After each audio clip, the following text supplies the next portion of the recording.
तो दोस्तों, यह कहानी दिल्ली की सबसे अमीर और खूबसूरत औरत जिसके पति ने उसे 6 साल से छुआ तक नहीं था और एक कबाड़ी की है। यह कहानी आपको बहुत पसंद आएगी, इसीलिए इस कहानी को पूरा सुनिएगा।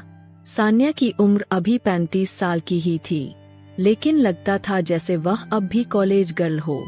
उसका फिगर ऐसा कि रास्ते पर चलते मर्द ठिठक जाते और सोचते काश यह मेरी होती। एकदम दूध जैसा गोरा रंग, घने भूरे बाल जो घुटनों तक आते थे, और वह भरावदार जवानी उफ ऐसी थी कि उसे देखकर बूढ़ा भी जवान हो जाए। लेकिन यह सब चमक उसे बाहर से देखने पर लगती थी। अंदर से सान्या बिल्कुल खाली हो चुकी थी। शादी को 10 साल हो गए। पति बड़े बिजनेसमैन हैं, दिल्ली से बाहर ज्यादातर रहते हैं। मैं अकेली इस बड़े से बंगले में रहती हूँ। हम दोनों में कोई ऐसी बात जो अक्सर पति पत्नी में होती है, कई साल से नहीं हुई है।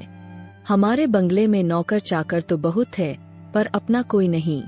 बॉडी मेरी ऐसी है कि लोग पीछे मुड़कर देखते हैं। गोरी लंबी थोड़ी भरी हुई, पर फिट में खुद को अच्छे से संभालती हूँ।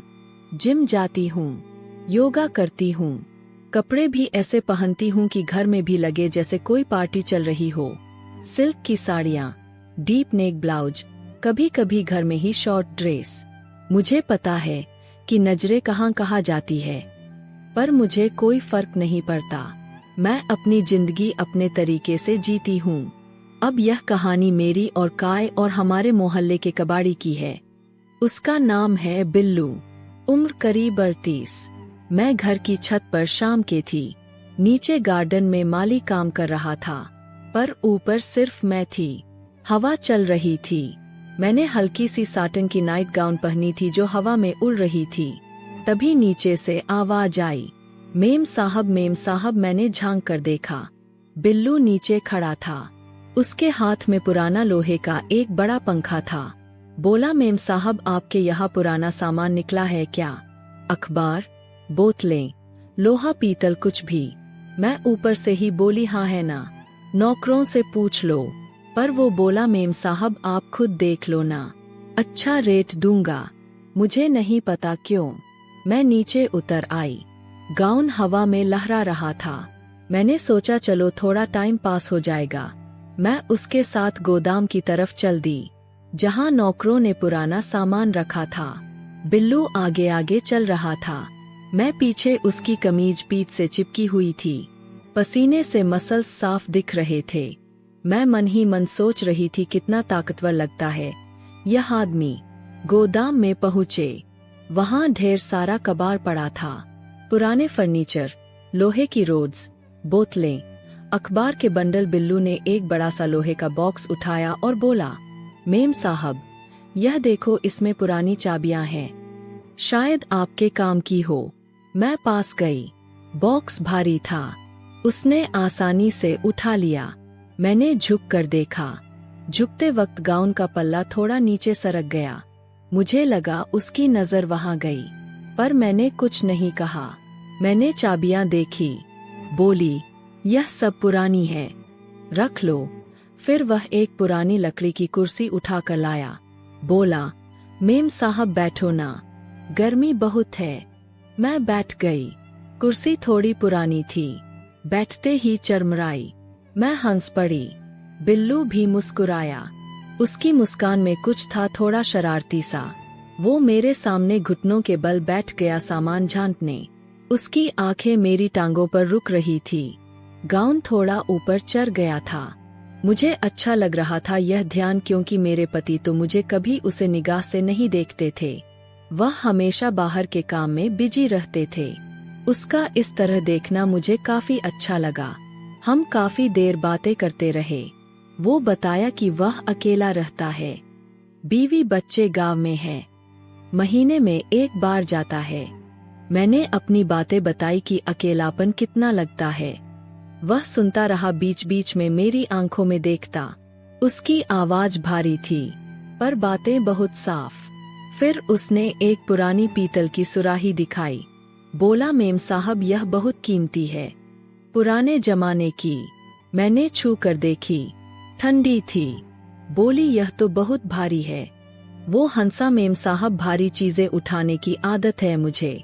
मैंने भी हंसकर कहा, हाँ दिख तो रहा है। बातें चलती रही। धीरे धीरे शाम हो गई। मैं उठी तो बोली, अच्छा बिल्लू अब चलती हूँ, जो सामान लेना है ले लो, पैसा बाद में दे दूंगी। वो बोला, मेम साहब पैसा क्या रखा है, आपका सामान मेरे लिए कीमती है। मैं मुस्कुराई और घर चली आई। रात को बिस्तर पर लेटे हुए सोच रही थी, कितना अजीब लगा। आज इतने दिन से देखती थी उसे, पर आज पहली बार बात हुई। उसकी आंखें याद आ रही थी। अगले कुछ दिन वो रोज आने लगा, कभी अखबार लेने, कभी कभी बोतलें, कभी पुरानी मैगजीन। हर बार मैं खुद ही बाहर निकल जाती, नौकरों को बोल देती कि मैं संभाल लूंगी। हम गोदाम में बैठते बातें करते, वो मुझे पुरानी चीजों की कहानियां सुनाता। यह सुराही किसी राजा की थी, यह लैंप किसी हवेली से आया। मैं सुनती रहती। उसकी आवाज में एक अजीब सी कशिश थी। एक दिन उसने एक पुराना ग्रामोफोन निकाला, बोला, मेम साहब यह चलता है अभी भी। मैंने कहा, बजा कर दिखाओ। उसने बजाया। पुरानी लता मंगेशकर की आवाज गूंजी, आजा सांवरिया। हम दोनों सुनते रहे। कमरे में सिर्फ वह आवाज थी और हम। मैं आंखें बंद करके सुन रही थी। जब गाना खत्म हुआ तो मैंने आंखें खोली। बिल्लू बहुत पास बैठा था। उसकी सांस मेरे गाल पर लग रही थी। मैं चौंकी नहीं, बस मुस्कुराई। बोली, बहुत पुराना गाना है। वो बोला, मेमा साहब पुरानी चीजों में एक बात अच्छी होती है, पर वह टूटती नहीं आसानी से। मैंने उसकी आंखों में देखा। कुछ पल हम ऐसे ही देखते रहे। फिर मैं उठी और बोली, चलो अब घर चलना चाहिए। उसके बाद भी वह आता रहा। अब बातें और गहरी होने लगी। मैं उसे अपने घर की बातें बताती, पति कितना व्यस्त रहता है, मैं कितना अकेला महसूस करती हूँ। वो सुनता और कहता, मैम साहब आप जैसी औरत को अकेला नहीं छोड़ना चाहिए। मैं हंस देती, पर मन में एक अजीब सी उथल पुथल होने लगी थी। उसकी नजरें, उसका पास आना, उसकी भारी आवाज, सब कुछ एक तनाव पैदा कर रहा था। एक दिन उसने मुझे एक पुरानी चांदी की पायल दिखाई। बोली, मैम साहब यह आपके पैर में बहुत अच्छी लगेगी। मैंने हंसकर कहा, पायल तो मैं पहनती नहीं। वो बोला, ट्राई करके देखो ना। मैंने सोचा चलो मजाक ही है। मैंने पैर आगे किया। उसने घुटने टेक कर पायल मेरे पर पैर में डाली। उसके हाथ मेरे पैर को छू रहे थे। उंगलियां गर्म थी। मैंने सांस रोकी। वो धीरे धीरे पायल बांध रहा था। उसका चेहरा मेरे पैर के बहुत पास था। मुझे लगा अब कुछ हो जाएगा, पर उसने बस पायल बांधकर पीछे हट गया और बोला, देखो कितनी सुंदर लग रही है। मैंने देखा, सच में सुंदर थी। मैंने कहा, रख लो, तुम बेच देना। वो बोला, नहीं मैमा साहब ये आपके लिए ही है। मैंने कुछ नहीं कहा। पायल मैंने रख ली, आज भी मेरे पास है। धीरे धीरे हमारी मुलाकातें रोज की हो गई। कभी मैं उसके गोदाम में जाती, कभी वह मेरे गार्डन में आता। बातें अब बहुत निजी हो गई थी। मैं उसे बताती कि मुझे क्या पसंद है, क्या नहीं। वह मुझे अपनी जिंदगी की बातें सुनाता, गांव की मेहनत की, संघर्ष की। मुझे उसमें एकाएक एक सादगी दिखती जो मेरे पति में कभी नहीं थी। एक शाम हम गोदाम में बैठे थे। बाहर हल्की हल्की ठंड शुरू हो गई थी। मैंने शॉल ओढ़ रखी थी। बिल्लू ने एक पुराना अंगीठी निकाला और जलाया। हम उसके पास बैठे गर्म हो रहे थे। बातें चल रही थी। तभी उसने कहा, मैम साहब आप बहुत अच्छी हैं। मैंने कभी सोचा भी नहीं था कि मेरे जैसे आदमी से कोई ऐसा बोलेगा। मैंने कहा, बिल्लू इंसान इंसान होता है, पैसा स्टेटस क्या रखा है। वो चुप रहा। फिर बोला, मैम साहब मैं आपसे एक बात कहना चाहता हूँ। मेरा दिल तेज धड़कने लगा। मुझे लगा अब वो कहेगा जो मैं कई दिनों से महसूस कर रही थी। मैंने कहा, बोलो। वो बोला, मैम साहब मैं आपके यहाँ का सारा पुराना सामान मुफ्त में ले जाया करूँगा, आप बस मुझे इतना ही कहती रहो। मैं हंस पड़ी। बोली, पागल हो गए हो, ऐसा थोड़ी होता है। पर उसने गंभीरता से कहा, मैम साहब, आपके साथ बैठकर बात करना मेरे लिए सबसे बड़ा इनाम है। उस दिन मैं घर आई तो बहुत देर तक सोचती रही, यह आदमी क्या चाहता है, प्यार, पैसा या सच में सिर्फ दोस्ती। मुझे समझ नहीं आ रहा था, पर मुझे अच्छा लग रहा था या कशमकश। फिर एक दिन कुछ ऐसा हुआ जो सब बदल गया। मैं गोदाम में गई थी। बिल्लू कुछ परेशान सा था। मैंने पूछा क्या हुआ।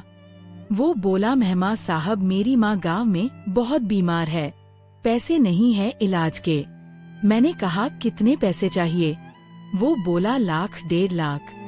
मैंने बिना सोचे कहा, मैं दे दूंगी। वो चौंका, बोला, मैम साहब, इतने पैसे? मैं बोली, हाँ, तुमने मेरे लिए इतना किया है। उसने मेरे पैर छू लिए। बोला, मैम साहब, आप देवी हो। मैंने उसे उठाया। बोली, ऐसा मत करो। उस दिन मैंने पैसे दिए। वो गांव चला गया। 2 हफ्ते बाद लौटा। माँ ठीक हो गई थी। वो मेरे पास आया और बोला, मैम साहब, मैं जिंदगी भर आपका एहसान नहीं भूलूंगा। मैंने कहा, एहसान क्या? बस खुश रहो। उसके बाद हमारी बातें और गहरी हो गई। अब वह मुझे अपनी हर बात बताता, मैं उसे अपनी हर बात। हम एक दूसरे के सबसे करीब बन गए थे, पर कभी उस रेखा को पार नहीं किया जो दोस्ती और कुछ और के बीच होती है। आज कई महीने हो गए। बिल्लू अब सिर्फ कबाड़ी नहीं, मेरा सबसे अच्छा दोस्त है।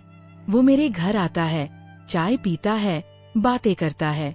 मैं उसके गोदाम में जाती हूँ, पुरानी चीजें देखती हूँ। लोग क्या सोचते हैं मुझे नहीं पता, पर मुझे पता है कि हमारे बीच जो है वह बहुत खूबसूरत है। एक साफ गहरा रिश्ता।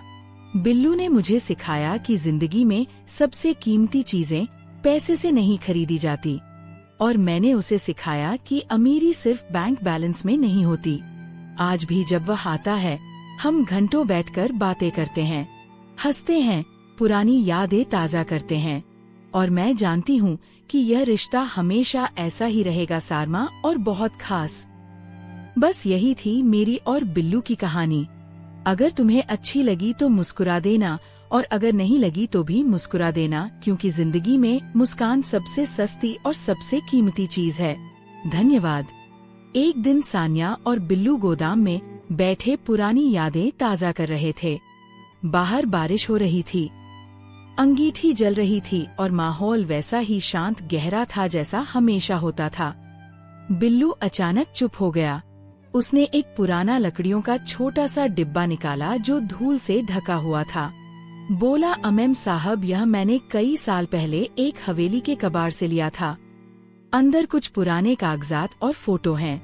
आज पता नहीं क्यों खोलने का मन किया। सान्या ने मुस्कुराकर डिब्बा लिया और खोला। अंदर कुछ पीली पड़ चुकी तस्वीरें थी। उसने पहली फोटो उठाई।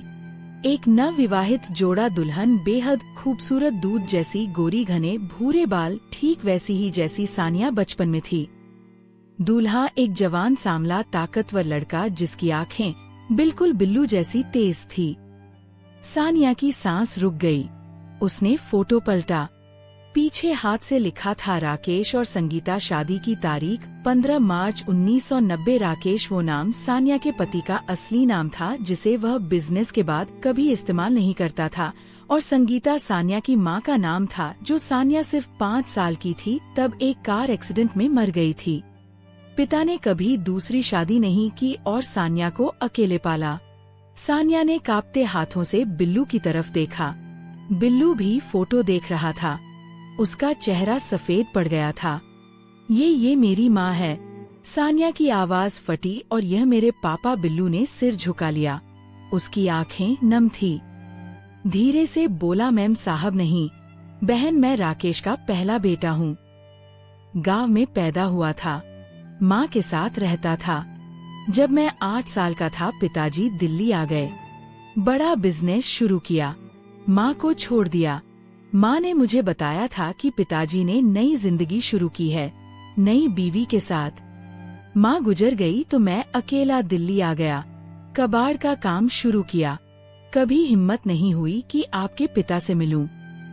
बस दूर से देखता रहता था। ये बंगला, ये दुनिया और आपको। सान्या की आंखों से आंसू बह रहे थे।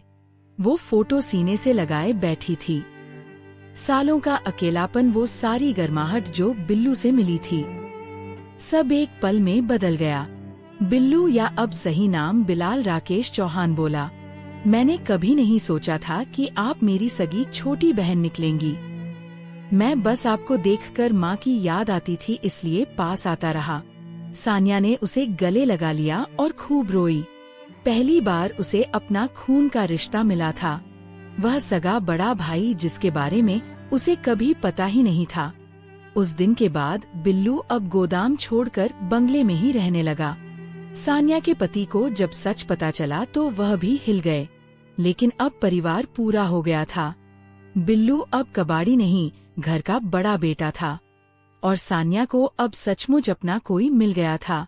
खून का रिश्ता जो सालों से छुपा हुआ